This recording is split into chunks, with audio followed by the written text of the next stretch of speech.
So New York City bracing for new protests against the police yet again today as Mayor Bill de Blasio may have just torpedoed efforts to heal the rift between City Hall and the NYPD. The mayor says he will not apologize for saying what he thinks, while also condemning some of the things protesters have said about New York's finest in blue. Listen here. I think the issue is, first of all, the things that I have said that I believe are what I believe. And you can't apologize for your fundamental beliefs. The groups involved in those protests scheduled for tomorrow have a long history of, unfortunately, allowing some of their members to say really inappropriate, reprehensible things about our police officers. Things I think are actually quite sick. Anything that suggests violence towards police.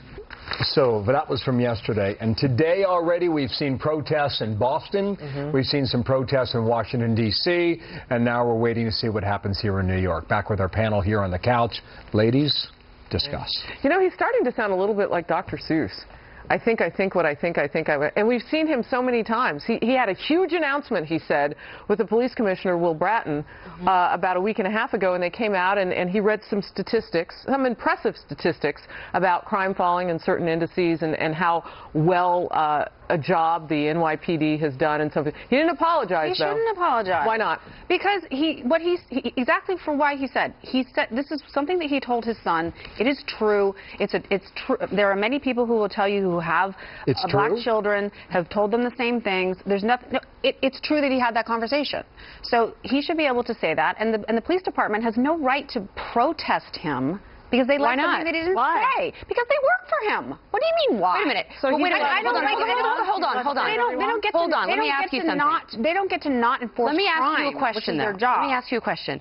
Bill de Blasio talked about free speech, and the free speech of the protesters. They're allowed to say what they want. I'm sorry. Okay, I meant more protesting through. I didn't mean those kind of protests. I meant protesting through not enforcing crime. Okay, yeah. Let me ask my question.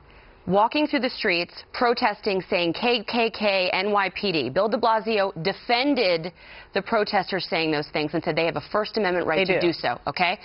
Then you riddle me this. Why can't the NYPD peacefully turn their backs to the mayor of New York? They also have the First Amendment right to do that. Because he's their boss, and it's disrespectful. It doesn't matter. Okay, it's disrespectful. They can, though. So the First Amendment does not apply to them? No, I said they can. But what they can't do is choose to not enforce crime. So, and that's what I'm talking about, which was meant to be a protest. And so they're not doing that.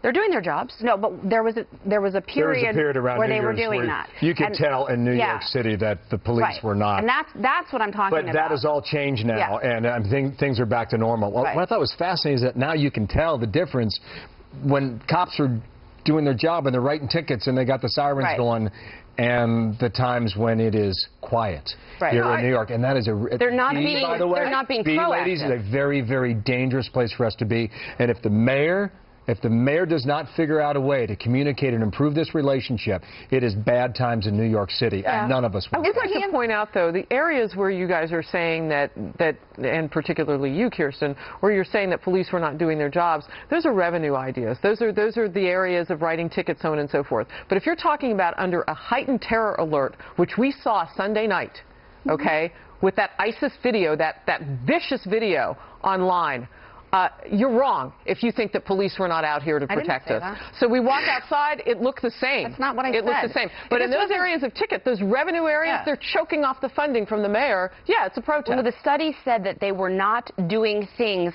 such as enforcing Bill de Blasio's ridiculous war on tobacco. They're not being as proactive in their policing. They're being more reactive. So to say that the police in New York City aren't doing their job is a lie. He's in a leadership position, though. He's the guy that's got to figure this out. He's the guy who has to figure out. He doesn't want to apologize, although I think he should.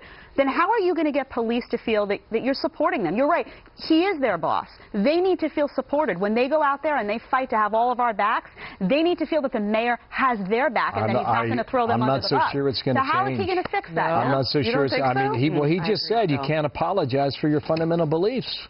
If they are truly fundamental, he's not going to back away from it. It's not a police state. The police department does not tell the mayor what to do. I don't know what you guys are talking about. This relationship that is they get the mayor has condoned behavior. The mayor has condoned behavior by protesters. If you don't condemn protesters, he has condoned First Amendment rights. There's a completely different, which are when you say also that someone has a right to First say Amendment something. rights for the New York City Police Department. Which he's not fine, but he's not saying that. And he could have spoken out against the sentiment. He's not the one that he did. We just watched the clip. What are you talking about? Repeatedly from the start? He said they were sick. That's what he said. People are saying from the start. things about the police. Time out. You need to be a bigger man in the room and overcome this, and I'm not quite sure we are on that path just